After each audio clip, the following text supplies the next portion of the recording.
Di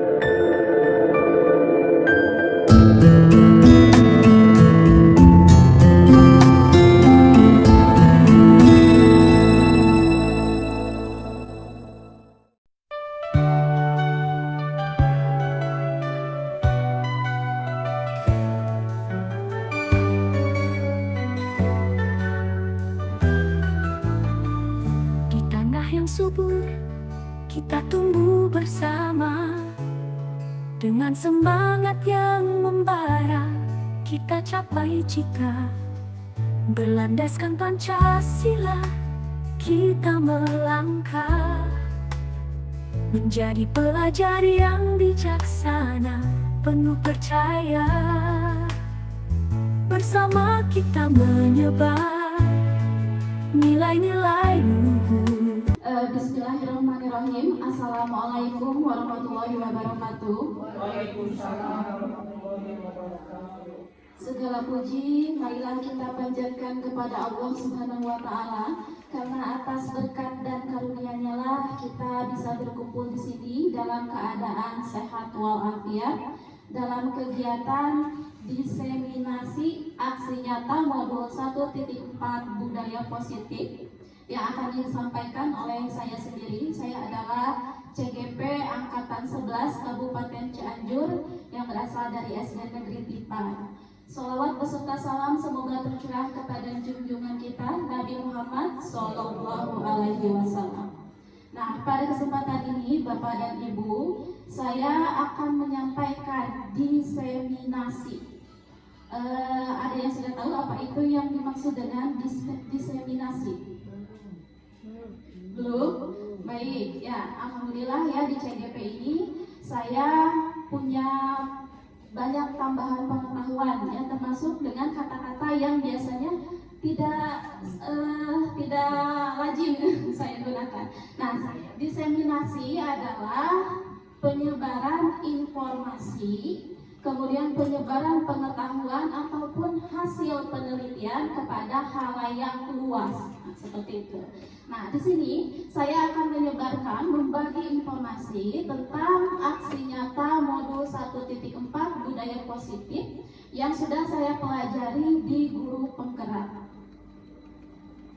Nah, untuk kelancaran acara hari ini ya, kita sepakati terlebih dahulu. Mohon untuk Bapak dan Ibu yang membawa telepon genggam atau handphone untuk disenyapkan terlebih dahulu. Tetapi apabila ada yang darurat, ada yang urgent ya, silakan untuk dijawab seperti itu. Kemudian di sini kita berpikiran terbuka dan saling menghormati ya kepada siapapun nanti yang akan berbicara. Kemudian kita mengikuti sesi diseminasi ini dengan gembira, insya Allah ya. Nah, sebelum dimulai presentasinya saya ada pantun nih. Izinkan saya membaca pantun ini. Pemburu datang menangkap itik. Buah pepaya enak dikonsumsi. Pak Guru ganteng dan Bu Guru cantik. Izinkan saya memulai presentasi. Ya. Terima kasih. Nah, di dalam modul 1.4 ini tentang budaya positif ya, isinya ya konsep-konsep kuncinya pada budaya positif itu yang pertama adalah disiplin positif, kemudian yang kedua motivasi perilaku manusia, yang ketiga kebutuhan dasar manusia, yang keempat posisi kontrol restitusi, kemudian yang kelima keyakinan kelas, dan yang keenam segitiga restitusi. Nah, saya yakin ya, karena saya lihat di SDN Tipar ya, semua guru sudah mengerjakan aksi nyata disiplin positif. Kira-kira inilah gambaran ya yang sudah kita pelajari bersama, disiplin positif ya. Bapak dan Ibu sebetulnya sudah tidak asing lagi dengan materi disiplin positif ini.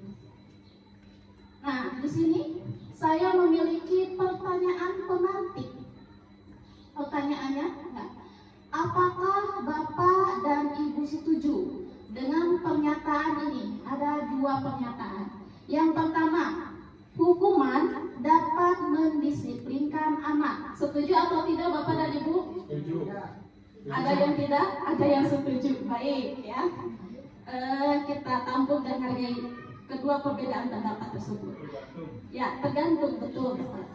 Kemudian yang kedua, memberi penghargaan dapat meningkatkan motivasi belajar. Setuju atau tidak?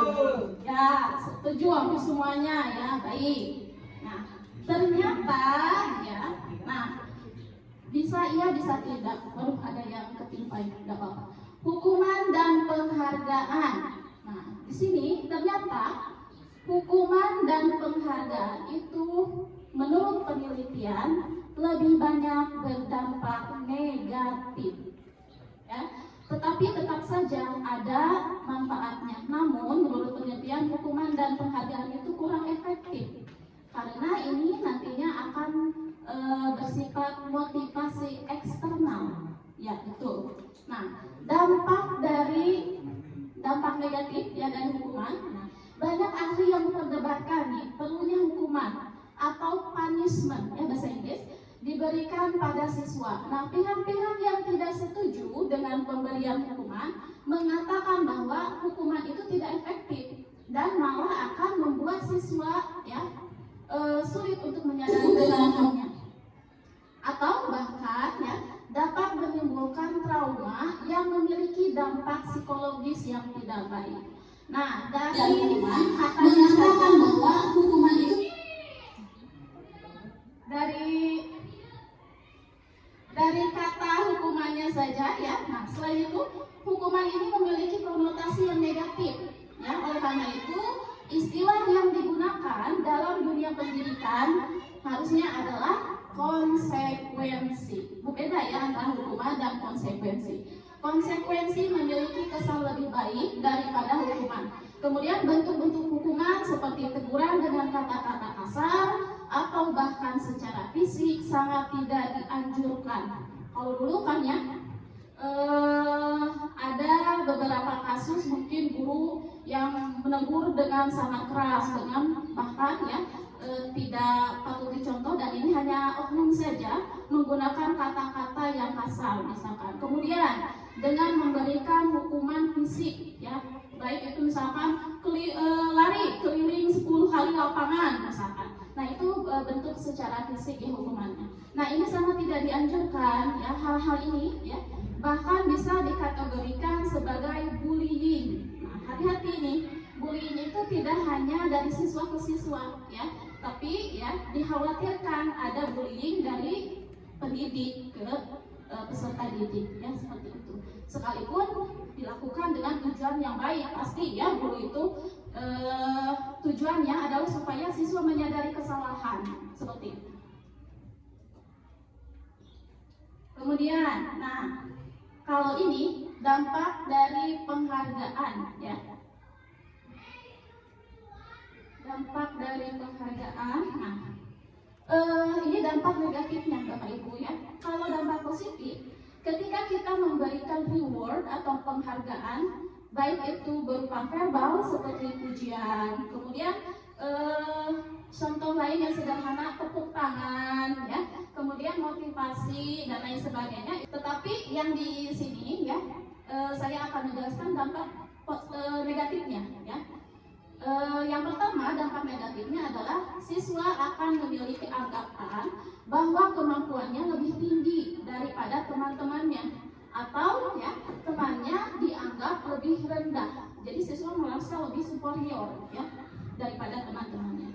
Kemudian dampak negatif yang kedua, guru harus mengeluarkan biaya nih, biaya tambahan ya, jika reward yang diberikan berupa barang atau benda ya, misalkan alat tulis dan lain sebagainya. Tentunya ada cost tersendiri, ada biaya tersendiri. Kemudian yang ketiga adalah mendorong siswa untuk memiliki sifat materialistis ya. Jadi siswa itu melakukan hal yang positif, nanti ya orientasinya harapannya untuk mendapatkan imbalan ya. Ketika guru yang terbiasa memberikan imbalan reward, apalagi berbentuk barang ya, ketika gurunya tidak memberikan reward, nanti ada rasa kecewa dari siswa ya, ketika dia menunjukkan sifat positif. Kok sekarang nggak dikasih lagi, misalkan ya siswa itu akan protes seperti itu. Jadi orientasinya siswanya imbalan. Nah, jadi belum ada kesadaran sendiri ya bahwa sikap positif itu memang wajib ya untuk dilakukan. Kemudian, nah kita beralih ke disiplin positif. Disiplin positif ini merupakan salah satu topik di PMM yang sudah Bapak dan Ibu kerjakan, bahkan sudah mendapatkan sertifikat ya. Nah, kira-kira Bapak dan Ibu, makna disiplin. Apa makna dari disiplin menurut Bapak dan Ibu? Taat aturan.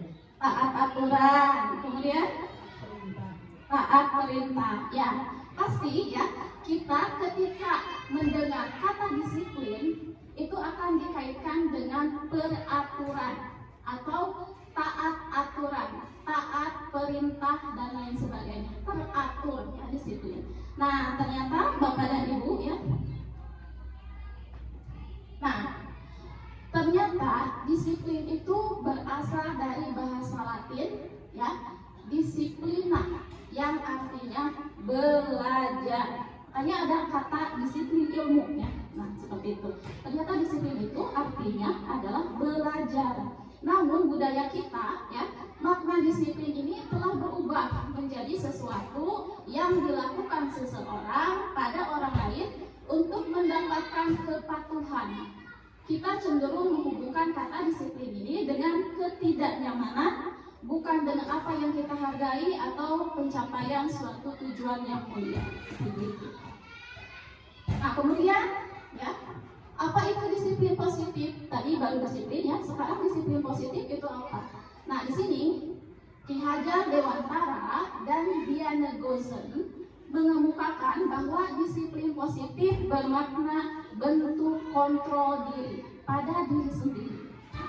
Kemudian disiplin positif itu adalah belajar untuk kontrol diri agar dapat mencapai suatu tujuan yang mulia. Seperti itu ya, makna dari disiplin positif. Bapak dan Ibu, lanjut kepada konsep penting yang kedua, yaitu motivasi perilaku manusia ya. Nah, ini adalah teori motivasi perilaku manusia. Motivasi itu terbagi menjadi dua, yaitu motivasi eksternal dari luar, kemudian motivasi internal dari dalam diri sendiri. Motivasi eksternal ini ya, biasanya ya, ini adalah untuk menghindari hukuman ya. Jadi siswa maupun kita ya sebetulnya. Nah, kita mempunyai motivasi eksternal bagaimana kita misalkan mau mentaati peraturan.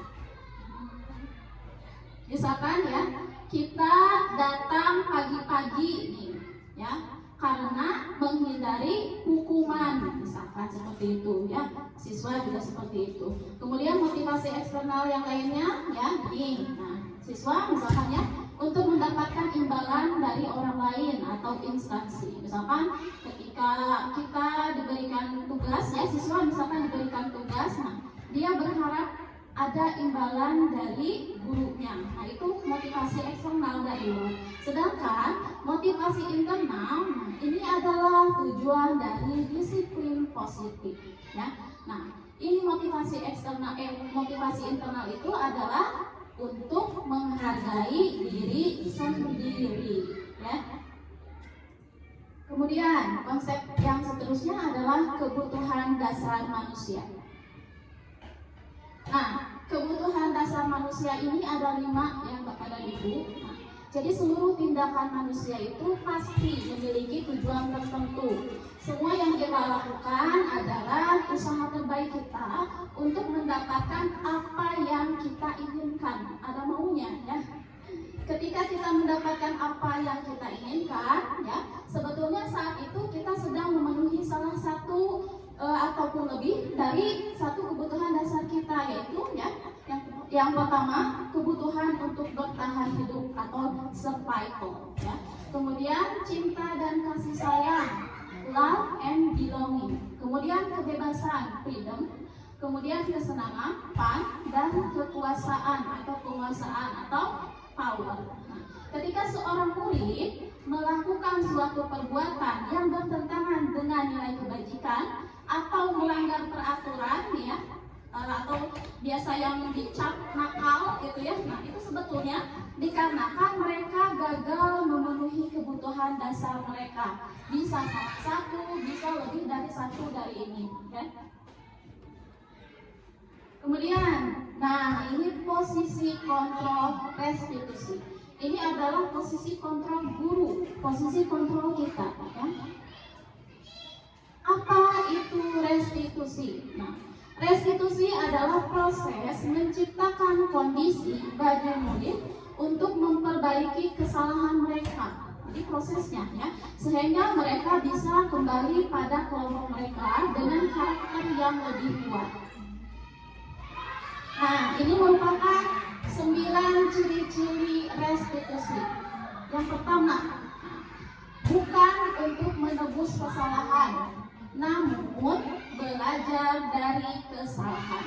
Apabila siswa orientasinya melakukan sesuatu kemudian diperingatkan hanya untuk menebus kesalahan saja, misalkannya pemikirannya, ya, itu berarti restitusinya belum berjalan karena tujuannya adalah untuk belajar dari kesalahan sehingga mereka dapat mengambil pesan, ya, dari apa yang terjadi sebelumnya, ya, mengambil itu mengambil pelajaran sehingga tidak dilakukan atau tidak berulang, ya. Kemudian yang kedua adalah memperbaiki hubungan. Ketika ada siswa yang berkelahi dengan siswa lainnya, ya, nah restitusi ini nantinya tujuannya adalah untuk memperbaiki hubungan. Kemudian ada tawaran, bukan paksaan. Tawaran di sini misalkan, ya, ketika anak melakukan pelanggaran, kita tawarkan kepada anak, "Nah, kamu sekarang sudah mengerti apa kesalahanmu. Apa sekiranya yang perlu kamu lakukan ke depannya?" Nah, itu merupakan tawaran untuk mencari solusi, ya, pada anak sendiri. Bukan paksaan. Kalau paksaan kita besok kamu harus bawa ini, misalkan, ya, seperti itu, ya. Kemudian restitusi itu menuntun untuk melihat ke dalam diri, ya. Jadi kita lihat ke dalam diri kita sendiri, ya, mana ke dalam diri anak sendiri, apa yang kita perbuat ini sudah betul atau belum, ya. Kemudian restitusi mencari kebutuhan dasar yang mendasari tindakan. Nah, ketika anak melakukan pelanggaran, dengan restitusi ini kita mencari tahu kebutuhan dasar mana yang belum terpenuhi oleh anak tersebut. Nah, kemudian restitusi diri adalah cara yang paling baik, ya, tentu saja, ya, karena dengan restitusi itu secara holistik menyeluruh, ya. Jadi kita tahu penyebab anak tersebut melakukan tindakan tersebut, kemudian anak tersebut, ya, divalidasi kesalahannya, ya. Setelah itu kemudian anak tersebut bisa mencari solusi, ya. Jadi tidak hanya melihat apa pelanggaran kemudian dihukum, ya. Restitusi itu lebih holistik. Kemudian restitusi fokus pada solusi. Nah, kadang-kadang, ya, ketika anak melakukan pelanggaran, kita memberikan hukuman misalnya, ya. Nah, hukuman itu sebetulnya bukan solusi, ya. Jadi harus ada pemecahan masalah atas tindakan yang dilakukan anak tersebut. Nah, itulah ciri restitusi. Kemudian yang terakhir adalah restitusi mengembalikan murid yang berbuat salah pada kelompoknya, ya. Jadi ketika murid melakukan tindakan yang melanggar, berarti dia keluar dari kelompoknya, ya. Nah, dengan restitusi ini, ya, misalkan ada konflik dengan temannya atau lain sebagainya.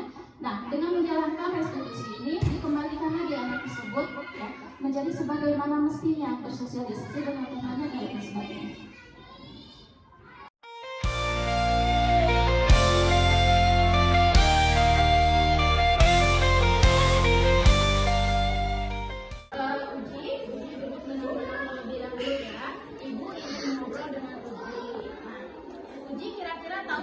Tujuan memanggil uji ke sini. Ini kemarin ibu memberikan pekerjaan rumah kepada anak-anak, ya. Ternyata ibu tidak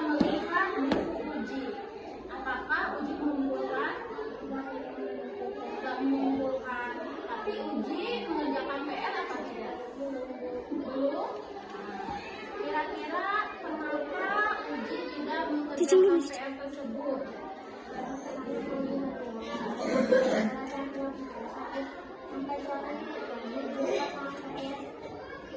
Uji lupa sama PR, nggak sempat mengerjakan PR. Nah, seperti itu. Kira-kira dengan tidak mengerjakan PR sesuai dengan keyakinan kelas kita tidak? Tidak. Keyakinan kelas apa kira-kira yang tidak Uji laksanakan?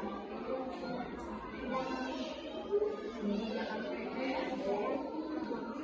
Ya, betul ya. Jadi keyakinan kelas kita kan mengerjakan tugas sebaik-baiknya. Ketika Uji tidak mengerjakan PR, berarti keyakinan kelas kita itu belum terpenuhi ya. Ada sesuatu yang Uji langgar. Kira-kira perbuatan Uji itu baik atau tidak? Tidak. Ya. Karena nantinya dengan seperti itu ya, Ibu kan membiasakan kedisiplinan ya, memberi tugas sehingga siswa mengerjakan, berarti Uji itu bertanggung jawab dan disiplin. Apabila Uji tidak mengerjakan, berarti Uji itu tidak bertanggung jawab dan kurang disiplin ya. Kedepannya nih solusinya ya, ketika Ibu memberikan tugas, apa yang akan Uji lakukan? Akan mengerjakan PR tepat waktu. Alhamdulillah ya. Baik Uji, tidak ada manusia yang sempurna ya. Setiap orang pasti berbuat kesalahan. Nah, tetapi kita harus mencari solusi untuk menyelesaikan permasalahan tersebut ya Uji ya. Nah, sekarang Uji sudah menyadari kesalahan Uji sudah tahu depannya harus apa, solusinya apa ya, seperti itu. Tolong temannya untuk lebih perhatikan ya Uji ya. Bisa ya, lebih baik lagi ya, bisa mengerjakan PR tepat waktu, bisa. Alhamdulillah. Terima kasih ya, silakan Uji.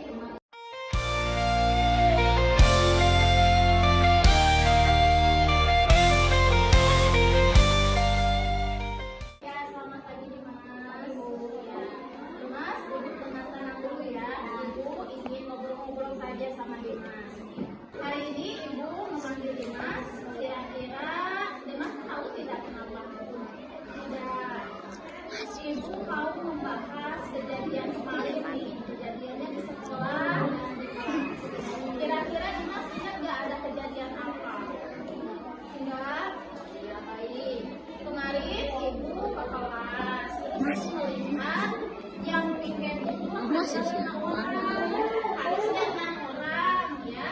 Dimas kemana kira-kira? Kabur. Jadi Dimas tidak melakukan piket. Tidak, jadi maksud kamu gitu pulang ke rumah? Iya, oh begitu. Nah, kira-kira apa alasan Dimas kabur ke rumah? Males piket. Kenapa tuh males piketnya? Males aja. Oh, sampai males, jadi capek gitu Dimasnya. Capek, nah seperti itu. Kira-kira dengan kabur seperti itu perbuatan yang baik tidak? Tidak, ya apa-apa ya Dimas ya. Semua orang itu pasti melakukan kesalahan. Tidak ada orang yang sempurna ya. Terus merasa capek, mungkin bosan dan lain sebagainya, itu juga hal yang wajar ya Dimas ya. Tetapi di sini Dimas itu mempunyai tanggung jawab untuk melaksanakan piket seperti teman-teman yang lainnya ya Dimas ya. Kesepakatan kelas kita itu berarti ada yang belum dilaksanakan oleh Dimas. Kira-kira kesepakatan apa itu? Tidak piket. Jadi seharusnya kan siswa melaksanakan piket dengan penuh tanggung jawab ya. Dimas sudah menyadari itu hal yang salah. Kira-kira nih menurut Dimas, solusinya nanti ke depan Dimas itu harus seperti apa? Akan lebih diperbaiki lagi.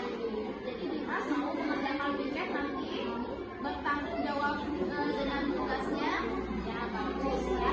Berarti Dimas nanti ya ke depannya harus lebih bertanggung jawab dan melaksanakan piket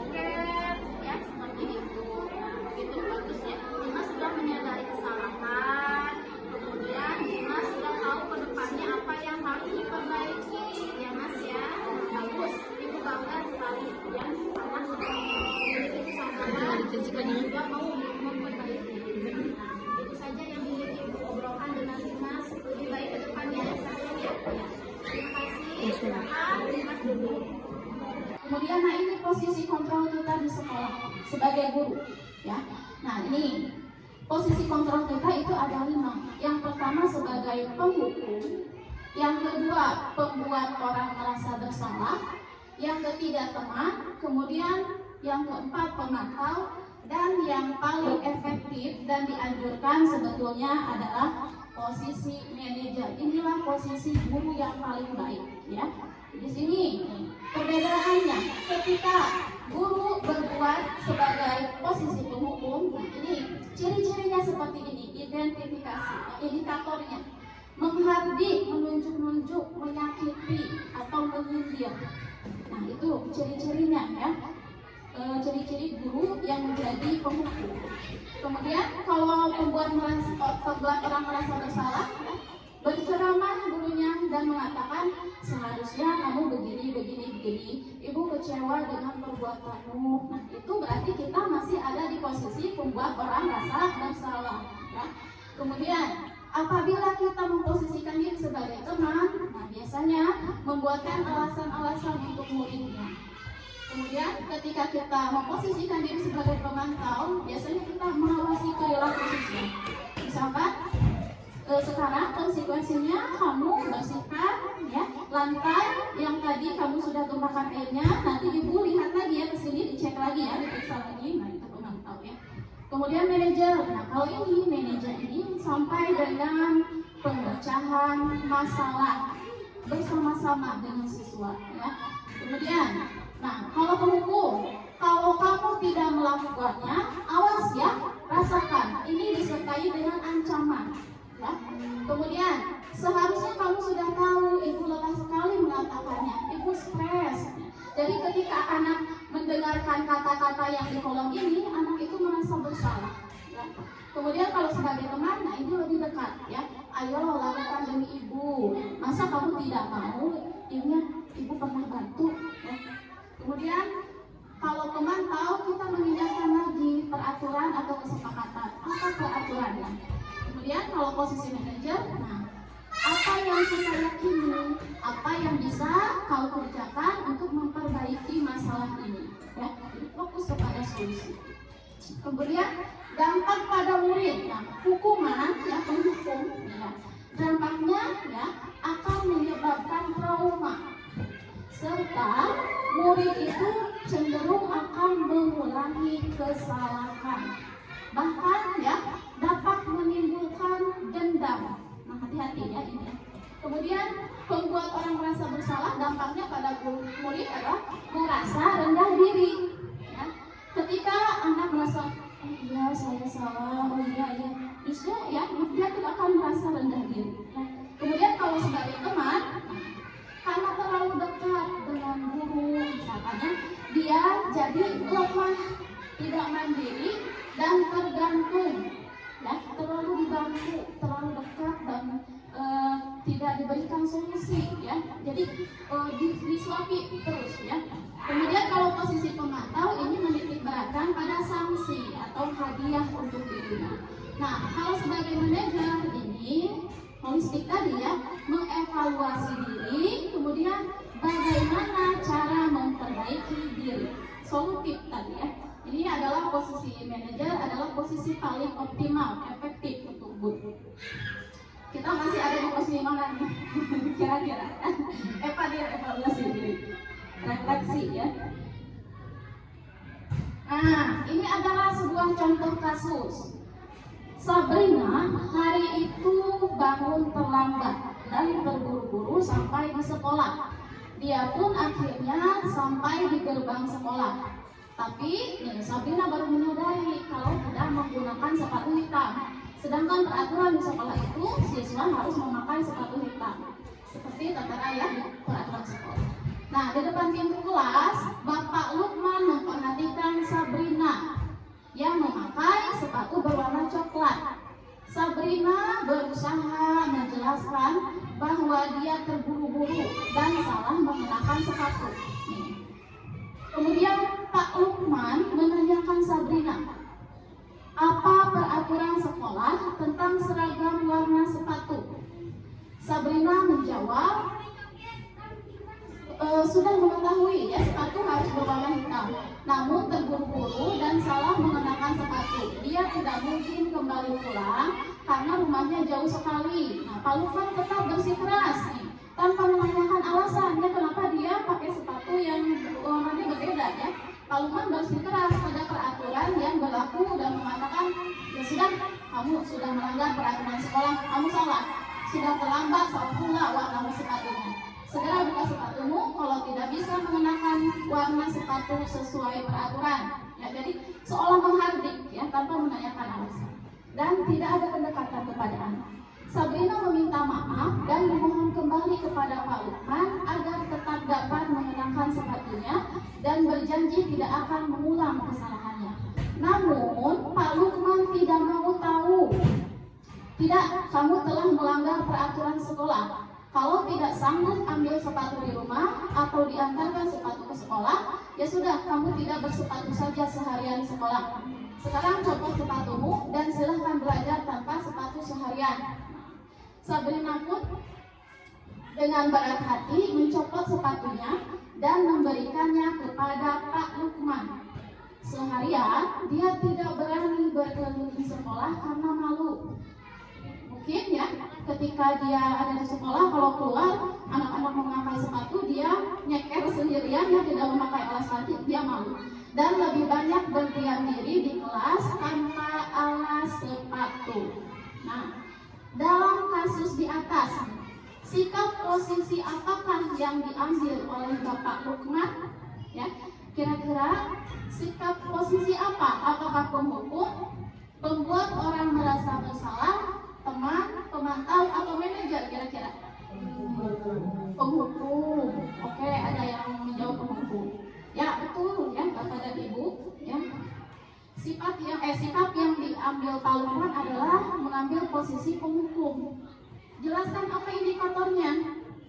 Nah, di sini ya dari cerita ini dapat kita lihat bahwa ketika Pak Lukman melihat Sabrina memakai sepatu warna coklat ya tidak sesuai peraturan, Pak Lukman itu tidak menanyakan terlebih dahulu alasan apa ya atas tindakan Sabrina tersebut ya. Kemudian tidak melakukan pendekatan, terus menggunakan kalimat ya seolah-olah menghardik ya.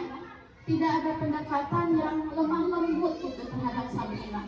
Kemudian juga yang diberikan adalah justru hukuman, disuruh dicopot sepatunya, ya tidak memakai alas kaki seharian, tidak menawarkan solusi sama sekali, ya. Nah itu adalah ciri dari posisi penghukum seperti itu. Nah, bila Bapak Lukman mengambil posisi seorang manajer, nih kalau manajer, apa yang akan dikatakannya? Pertanyaan-pertanyaan seperti apakah yang akan diajukan ke Sabrina ya. Nah, sini ya. Kira-kira seperti inilah Bapak dan Ibu ya, perkataan yang akan dikatakan kepada Sabrina jika Bapak Lukman mengambil posisi sebagai manajer. Kira-kira begini. Sabrina, alasan dulu tanya ya, kenapa kamu terlambat dan tidak menggunakan sepatu yang berwarna hitam? Kemudian, nah, apakah kamu mengetahui keyakinan sekolah untuk menggunakan sepatu yang berwarna hitam? Ya. Kemudian, jika kamu tahu, hal apa yang akan kamu lakukan untuk memperbaiki kesalahanmu? Nah, ini adalah contoh restitusi guru dalam posisi manajer. Nah, ini fokusnya ke solusi, ya. Akan membuat perbaikan perbuatan atau tindakan kepada siswa ke depannya. Nah, kemudian nilai kebajikan apa yang ingin dituju oleh peraturan harus memakai sepatu berwarna hitam? Kira-kira nilai kebajikannya apa? Yang pertama tentunya adalah keseragaman, ya. Yang kedua adalah kekompakan. Dan yang ketiga adalah kesetaraan sosial. Dulu ketika saya di SMA 2 yang di Semanda, sepatu itu wajib berwarna hitam dan disediakan di koperasi sepatu yang sama, merek yang sama, jenis yang sama. Ya, jadi siswa itu harus memakai sepatu tersebut. Di antaranya adalah ya, yang paling disorot adalah ini, keseragaman dan juga kesetaraan sosial, ya. Baik itu siswa yang memiliki latar belakang kurang mampu, ya, yang mampu atau di atas rata-rata, ya, disetarakan supaya tidak ada kesenjangan, ya. Kadang-kadang yang kurang mampu melihat temannya bergaya dakwah gitu ya, merasa rendah diri, ya, merasa minder. Nah ini ya adalah tujuan keseragaman, ya, yaitu dengan menerapkan juga kesetaraan sosial di dalamnya, ya. Kemudian keyakinan kelas. Nah, ya, pasti Bapak dan Ibu di sekolah masing-masing sudah membuat keyakinan kelas. Nah, pembentukan keyakinan kelas sendiri, ya, keyakinan kelas itu berupa pernyataan-pernyataan universal, umum, ya. Keyakinan kelas hendaknya tidak terlalu banyak sehingga mudah diingat dan dipahami oleh semua warga kelas. Kemudian bersedia meninjau kembali keyakinan kelas dari waktu ke waktu. Semua warga kelas hendaknya ikut berkontribusi, ya, baik itu siswa maupun guru, ya, dalam pembuatan keyakinan kelas lewat kegiatan curah pendapat. Jadi semua pendapat siswa, ya, tanpa kecuali itu harus ditampung terlebih dahulu ketika kita membuat keyakinan kelas. Kalau ada siswa yang berpendapat, Bapak dan Ibu, tidak boleh dipatahkan, ya, tampung dulu, ya. Kita kesampingkan betul atau tidaknya dulu, tapi kita tampung dulu untuk menghargai sehingga anak itu nantinya akan berani menyampaikan pendapat. Kalau kita patahkan pendapat anak, ya, karena salah misalkan, nah dia akan kapok untuk mengeluarkan apa yang dia pikirkan. Nah ini adalah contoh dari membuat kesepakatan kelas, ya, di kelas saya di kelas 6. Mohon Bapak dan Ibu untuk menyimaknya. Kalian sebelumnya di kelas 4, kelas 5 sudah pernah membuat kesepakatan kelas? Apa sih yang dimaksud dengan kesepakatan kelas? Perjanjian. Apa lagi? Oke, kegiatan kedisiplinan. Nah ini ya, walaupun jawabannya melenceng, ya, tapi kita tampung dulu dan kita luruskan. Dari kesepakatan tadi agar tercipta kedisiplinan, kelas menjadi bersih. Apa lagi? Supaya siswanya tahu peraturan. Betul. Apa lagi? Supaya kita belajarnya juga bagaimana? Nyaman dan juga aman. Ya, coba siapa yang bisa contoh kesepakatan kelas apa saja sih? Tidak berbicara. Betul, tidak berbicara saat belum menjelaskan. Betul, hebat. Menyelesaikan masalah secara damai. Betul. Ya, hebat. Oke, semuanya pasti mempunyai pendapat, ya, pendapatnya masing-masing. Pengen seperti apa sih kelas kita? Makanya Ibu akan ini ya membagikan satu orang satu stiker ya yang bisa ditempel nanti di sini ya. Jadi kalian masing-masing tuliskan kesepakatan pada kelas kalian masing-masing ya. Kelas ini seperti apa menurut kalian? Ibu bagikan satu persatu ya. Siap. Silakan dibagikan ke belakang. Bagian semuanya. Ya, silakan ditulis. Yang sudah boleh ditempel di sini ya. Silakan kemudian.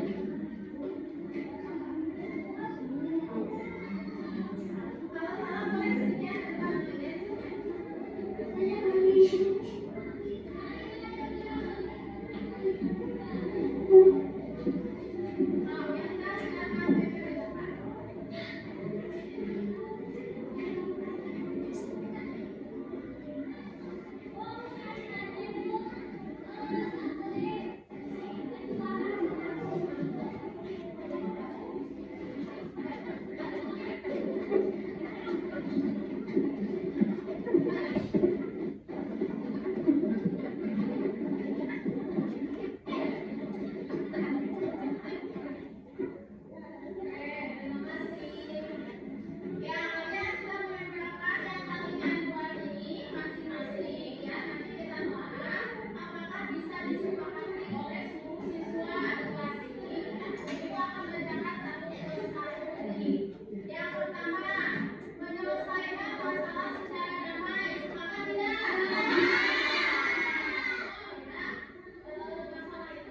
adalah contoh pembuatan kesepakatan kelas di kelas 6 ya, di kelas saya.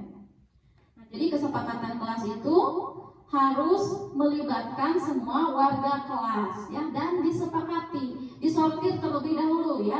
Apabila anak-anak merasa poin tersebut tidaklah cocok ya diterapkan di kelas, kita bisa mempertimbangkannya dan mendiskusikan dengan semua warga kelas ya, apakah mau disepakati atau tidak, seperti itu.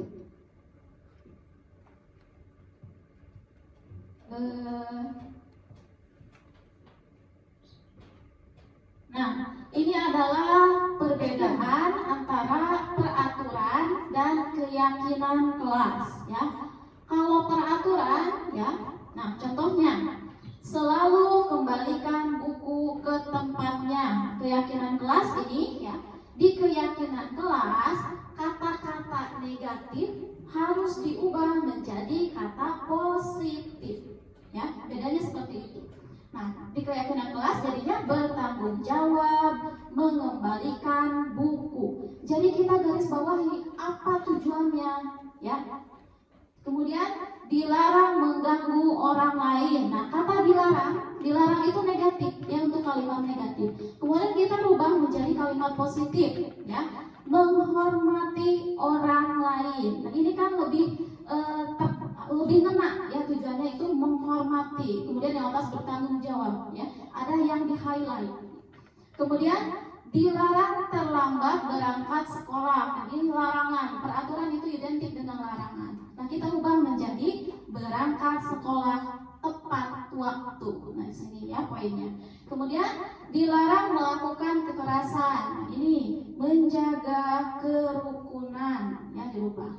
Kemudian dilarang menggunakan narkoba. Nah, kita rubah ke dalam kalimat positif, menjaga diri dari narkoba. Kemudian harus bergantian atau menunggu giliran. Kata harus itu ya identik dengan paksaan, aturan, hukuman ya. Nah, kita rubah menjadi bersabar menunggu antrian. Kemudian gunakan masker, itu suruhan ya, kata perintah. Kemudian kita rubah menjaga kesehatan dan keselamatan orang lain. Nah, ini yang poin konsep selanjutnya adalah segitiga restitusi. Ini belum selesai. Nah, segitiga restitusi ini yang paling bawah adalah ya, kita menstabilkan identitas terlebih dahulu. Ketika siswa melakukan kesalahan, ya, upayakan kita stabilkan identitasnya dulu dengan ya melakukan pengarahan ya. Kata-katanya bisa seperti ini ya. Setiap orang pasti pernah melakukan kesalahan ke anak Jadi ditenangkan dulu. Nah, silakan duduk dengan tenang. Ibu ingin mengobrol terlebih dahulu. Ya, ada prolog kepada anak ketika anak melakukan kesalahan. Setiap orang pasti pernah melakukan kesalahan. Tidak ada orang yang sempurna. Ibu juga dulu pernah loh melakukan hal seperti itu. Itu contohnya ya, cara untuk menstabilkan identitas. Kemudian seperti yang ini, kamu bukan satu-satunya yang pernah melakukan ini. Jadi anak itu tenang, stabil dulu. Kemudian setelah menstabilkan identitas, lanjut kepada validasi kebutuhan atau validitas kesalahan ya. Nah, validitas kesalahannya ini contohnya kalimatnya. Kamu tentu punya alasan mengapa kamu melakukan itu. Coba ceritakan kepada ibu kenapa kamu sampai berbuat seperti itu ya. Atau adakah cara yang lebih efektif untuk mendapatkan apa yang kamu butuhkan daripada kamu melakukan hal yang tadi, misalkan seperti itu. Nah, setelah kita validasi ya, kita ketahui kebutuhan anak itu apa sih ya. Kemudian anak juga menyadari ya tindakannya yang salah yang mana. Nah, barulah kita menanyakan keyakinan ya. Kalimatnya contohnya seperti ini. Nilai-nilai apa yang telah kita sepakati? Jadi anak itu kita tuntun, kita ajak untuk mengingat kembali nilai kesepakatan apa yang sudah kita sepakati sebelumnya gitu ya. Kemudian kita tanya lagi, kamu ingin menjadi orang yang seperti apa ke depannya? Kemudian bisa ditambah di sini ya, kira-kira atas tindakan Ananda yang tadi ya, apa solusinya, apa yang akan kamu lakukan ya untuk memperbaiki kesalahan tersebut. Nah, itu menawarkan solusi kepada anak. Jadi bukan kita yang terus-terusan, oh berarti kamu harus begini, oh berarti kamu harus begini. Kan tujuan dari restitusi itu ya supaya anak itu bisa mencari solusi, ya bisa mandiri ya. Nah, sudah sampai kepada kesimpulan ya. Kesimpulan yang pertama yaitu ya, posisi kontrol itu ada pada diri kita sendiri ya. Setiap individu ya harus mempunyai posisi kontrol terhadap dirinya sendiri. Karena ya kalau kita mengontrol orang lain itu sulit ya. Jadi mulai dari diri sendiri. Kemudian yang kedua, hukuman dan penghargaan. Nah, ini biasanya miskonsepsi ya. Kita berpikirnya positif ya, hukuman dan penghargaan tujuannya positif. Tetapi ternyata setelah diteliti ya, justru berdampak negatif pada siswa. Jadi ya motivasi internalnya itu ya kalah dengan motivasi eksternalnya. Jadi mengharapkan imbalan, mengharapkan hadiah dan lain sebagainya ya, dibanding dengan dia menyadari kesalahan ya, dia menyadari apa yang harus dia lakukan. Jadi ya kalau bisa kita terapkan saja segitiga restitusi tersebut apabila ada tindakan anak ya yang di luar dengan kesepakatan atau melanggar peraturan ya. Kalau penghargaan mungkin ya yang positifnya kita bisa memberikan motivasi, pujian. Kalau itu tidak masalah ya, tepuk tangan supaya ada kesan usahanya diapresiasi, tidak apa-apa ya, tetap ada positifnya, tapi ternyata lebih banyak dampak negatifnya ya. Kemudian mendisiplinkan anak dengan cara menciptakan kesadaran pada diri anak. Nah ini yang kuncinya adalah kesadaran pada diri ya. Jadi anak harus sadar terlebih dahulu ya. Jangan hanya mendapatkan hukuman kemudian dia jerakkan hanya tidak mau dihukum saja, tapi sadar dia berbuat kesalahan, kemudian sadar apa yang harus dia lakukan ya. Kemudian keyakinan kelas dibuat secara bersama-sama untuk menciptakan kesadaran diri siswa. Keyakinan kelas dibuat oleh seluruh warga kelas. Kalau keyakinan sekolah dibuat dari seluruh warga sekolah ya, kita tampung. Untuk apa? Menciptakan kesadaran diri siswa. Apabila keyakinan kelas dibuat oleh siswa sendiri, pastinya dia akan memiliki rasa tanggung jawab terhadap apa yang dia buat sendiri ya, kesadarannya. Kemudian yang kelima adalah tadi 5 posisi kontrol guru, yaitu ada penghukum, ada teman, ada pembuat rasa bersalah, ada pemantau, dan manajer. Nah, yang paling dianjurkan adalah kita harusnya sudah ada di tahap manajer. Kita berproses ya. Mungkin masih ada yang merasa, oh saya masih ada di posisi teman, oh saya masih pembuat rasa bersalah, oh pemantau. Nah, tidak apa-apa ya. Bisa saja ya, hari ini ibu atau bapak ada di posisi teman, nanti besoknya ada di posisi manajer, besoknya ada di posisi pemantau, tidak apa-apa ya. Tapi yang paling efektif adalah di posisi manajer yang paling baik. Kemudian yang keenam, langkah-langkah segitiga restitusi tadi ya, penanganan sebuah masalah. Yang pertama kita harus menstabilkan identitas siswa terlebih dahulu. Kemudian setelah stabil, tenang siswa ya. Kemudian validasi kebutuhannya. Apa sih ya yang menyebabkan tindakan siswa tersebut? Apa yang ingin dia capai? Apa yang ingin dia rasakan? Yang ingin dia butuhkan? Apa kebutuhan dia ya? Kemudian menanyakan keyakinan. Nah, setelah dia tahu kebutuhannya, nah kita tanyakan keyakinan kelas yang telah diabaikan atau belum dilakukan oleh siswa tersebut, supaya apa? Supaya sadar akan kesalahannya, Kemudian supaya dia tahu solusi apa yang harus dilakukan untuk memecahkan masalah tersebut.